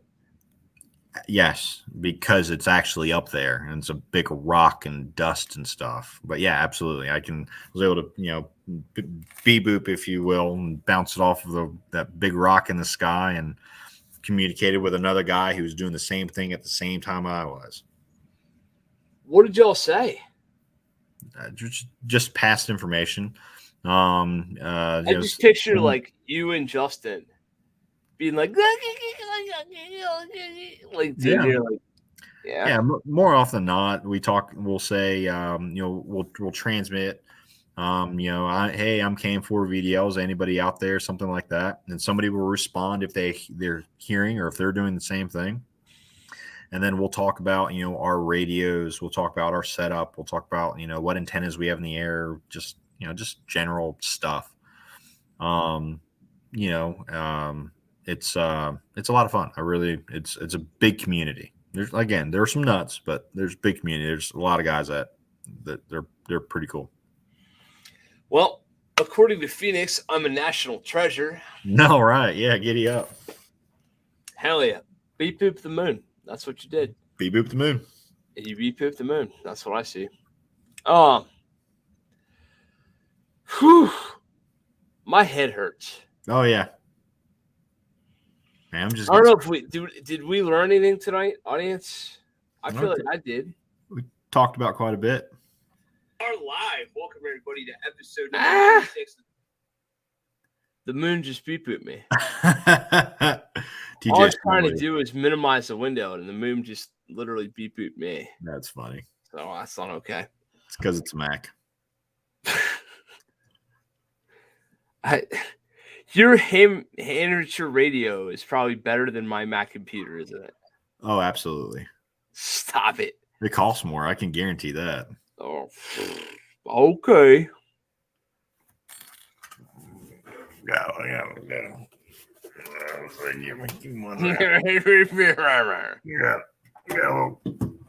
Little competition right. What is that? This is an VHS player. 7610. It's a what? It's an Ecom 7610. Chicom. Yeah. Communist coming? That's an expensive radio. My favorite radio. I love it. What does that cost? Enough. That's not a number. Oh yeah, it's plenty. I think what they're at now. I want to say like $6,000, $5,000 now. No. Oh, God Almighty! I can't afford one of these things. That's a competition radio. Oh no, they're nothing now. They're $3,300. 30 what? $3,300 used on eBay. All right, yeah, that's just pick one of them up on my way home to the grocery store. Yep, do it. Mm-hmm. Yeah. How much money does the amateur human need to spend to be able to have emergency communications? What is a realistic number? $500, something like that. Oh shit. Okay. Yeah, less than $1,000, you can do what you need to do. $500. That's an eighth of a paycheck. Yeah, we ain't doing so bad. No, you'd be fine. I mean, especially if you're really just doing something for you and your family, somebody that just for stuff around the house, near you to practice with around a property, use Baofeng radios. They're $50 a piece. I mean, they're cheap. That is a good starting place. That's where I would start. Awesome. Well, Mr. Frank, we've been at this an hour and a half. Yeah. Did I fail in my hosting duties? Is there anything I should have asked? No, I think you're good. Awesome, man. Well, why don't you plug yourself? All right. Come Apache Solutions, ApacheNC.com. Come check us out. Come train with us. You can find out more information about us, on the Instagram and Facebook and all that fun stuff. Yeah. Grams. We've got a bunch of upcoming classes for the new year, 2022. So that's exciting. Where are they? On Eventbrite. No, where are the classes? Oh, they're all over the place. We're going up to Pennsylvania. Yeah, Pennsylvania. That's what I was looking for. That's right. Mm-hmm. We're doing a little bit of traveling this year, so that's exciting. It's good things all around. But yeah, definitely check us out on the website patchnc.com. Wait, stop! I heard old man noises. Did someone touch a thermostat? Oh my god, that hurts. Hurts so good. That hurts my soul. ApacheNC.com. Yeah. They're coming to Pennsylvania and nowhere else. Apache Solutions will never be anywhere else other than Pennsylvania. So you should come see them with us. For sure. Right? Oh, yeah. Yeah. We're for sure not going to Florida, North Carolina, Ohio. Where else? Do I know? Where are you going? Oh, yeah. Florida, Ohio, Pennsylvania, Texas. Tim is going out to Colorado, Maine. We'll be in Maine this coming year. We're teaching up at Tatiana Whitlock's range, so that's going to be awesome. We're teaching at TACCon this year. No, we are. Yeah, TACCon down in Texas. So we're doing our recoil management workshop down there. So that's going to be exciting. I think we're on Sunday. Yeah, I think we're on Sunday as of right now. That may change, but we'll see. Yeah, we're starting to get out and do a little bit of traveling and fun stuff. Very, very, very cool. ApacheNC.com, yeah? Yep. And Cold Drill Friday will never go away and will never be replaced by anything because it's my favorite thing ever. I will neither confirm or deny. Nope. There will always be a Cold Drill Friday because I said so. Okay. Sure. Don't make me talk to Tim. Okay. Good luck with that because Tim doesn't do it. Well, don't make me talk to Trey. Yeah. Trey's going to start sending you video ideas so you can start doing the Cold Drill Fridays. No, lukewarm Wednesdays. Yeah, there we go. Lukewarm Wednesdays. The one I'm most excited about is Between Two Berms. You mean like Between Two Ferns? Was that Galifianakis? Between Two Berms. That is what I'm most excited for. No. Yep. Oh, fuck Cold Drill Friday. I want to hear about Between Two Berms now. Oh, yeah. Yeah. You have to wait like everybody else. What? What? If I don't know, why does anybody else know? Franklin? Franklin. You tell me these things. Maybe. When we get serious, we call him by his full name, Franklin. Yeah. Good luck with that. What is that actually your full name, by the way? No. That'd be awesome. Nope. What is your full name? Is it Furter? Nope. Just Frank. Furter? Nope. Just Frank. Frank? Nope. Just Frank. Yep. Franklin? Frank the Fourth. Frank the Fourth. Yep. Oh my goodness. So in all seriousness, guys, go train with Apache Solutions. It's a real good idea. 9 out of 10 firearms instructors recommend it. The other one's a dickhead. So www.apachenc.com. It's the dentist joke all over again. You like that? Yeah, I went somewhere completely different, but absolutely, he's a dickhead. Yeah. Oh, yeah. Fuck that guy. Fuck that guy. No one wants to talk to that guy. In particular. Yep. God. Frank broke me tonight. I'll be real honest. Like, he said some things and some words and some beeps and some boops, and I don't understand what they mean. But if you want to understand what they mean, maybe you should take Apache Solutions ham radio class. That'd be a good idea. Giddy up. Yeah. And maybe you should buy Baofeng Radio and you should take your certified radio technician class. That's right. Just You did learn something. Good job. Hey, I've been. Hey, do you know what Italian foreplay is? Hey, get on the bed. Stop it. Great. That was funny. Go home, Kent. What do Italian horses eat? You're drunk. No, I'm not even. No. What do Italian horses eat? No. Hey, that's what happens. I'm not even drunk. The problem is I've had like 2 whiskeys and a bunch of these polar seltzer things. These things will get you. Wow. Polar seltzer. Anyway, I guess maybe. Oh my God, people are like, they love me. I love it.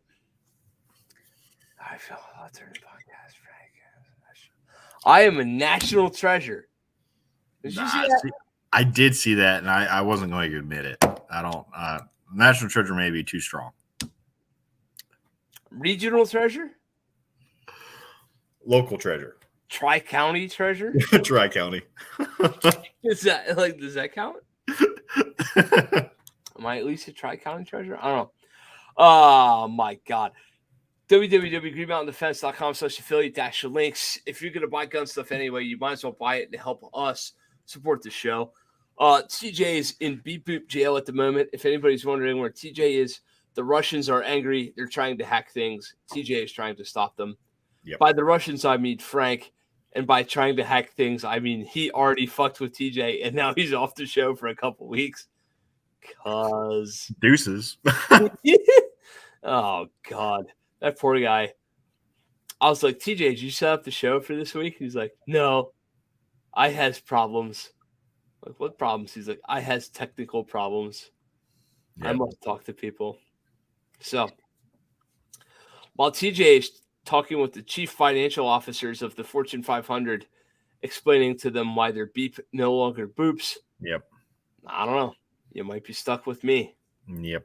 I don't know what to tell you. Hey, I'll come join you. Hopefully I won't bore your fan base too bad. Oh, no. You ain't boring my fan base at all. I might be, but you ain't. You too smart for that. If you're interested for some reason, after watching all these podcasts and training with me, www.greenmountaindefense.com/training. That's where you can find all the info on the training stuff. Still have the Christmas sale going on. Code XBIS21 gets you 20% off. I should have made it 21% off because I'm stupid, but I didn't. So XBIS21 gets you 20% off any future training product, including defensive pistol metrics at Apache in Yadkinville, North Carolina. In October. Yeah, that's going to be a fun time. Phoenix, oh my God. I don't know if you know this, but I'm blind and I'm old, so I can't read what you're writing. Hold on, I zoom in. Great podcast.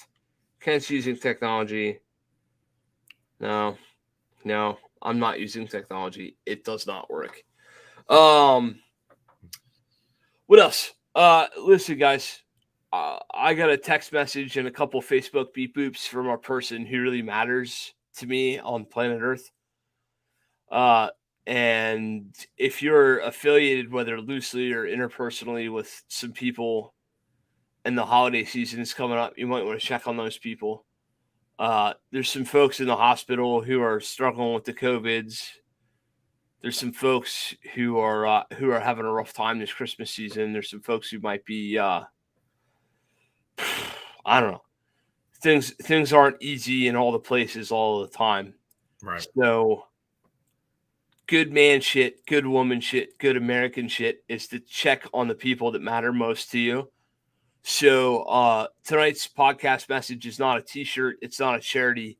It is very simple. I want you to hit up the 10 people who are not your blood relatives who matter most to you.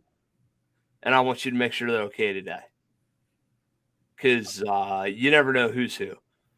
Frank and I are both connected to the person who we're both thinking about right now. And, if it wouldn't be for Facebook, we wouldn't even know if my man was okay or not. And what's fucked up about that piece is that if I'd have been sending, text messages to this dude on a weekly basis or so, being like, "Hey, dude, how you doing?" I'd have known that already. Right.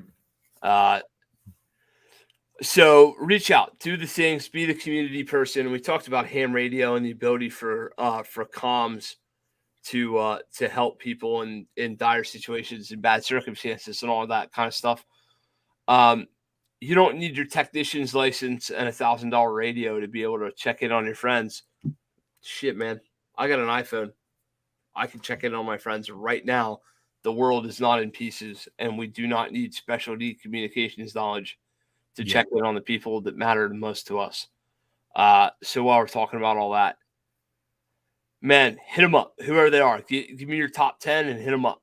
And just, hey, dude, some moderately pudgy, used to be fat gun guy on the internet told me to check on you, so I did.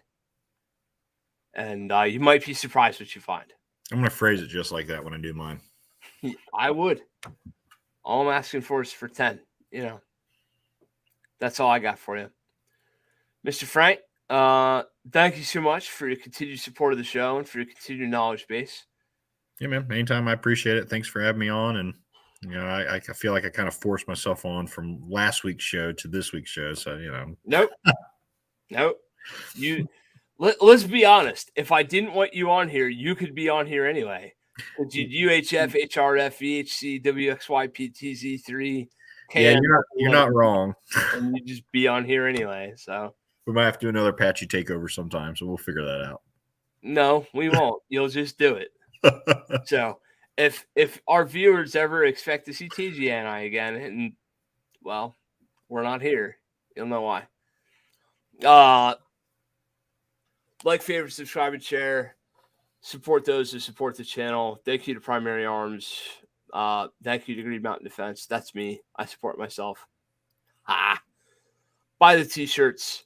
And this will be the last episode that we see y'all before the Christmas season. So remember what Christmas is all about. Take care of your families. We love everybody. And as TJ would say, get out and shoot. Toodles. Bye. End broadcast? How do I end broadcast? Do you think if I click the button that says end broadcast? I need a hymn class. I don't know what this is.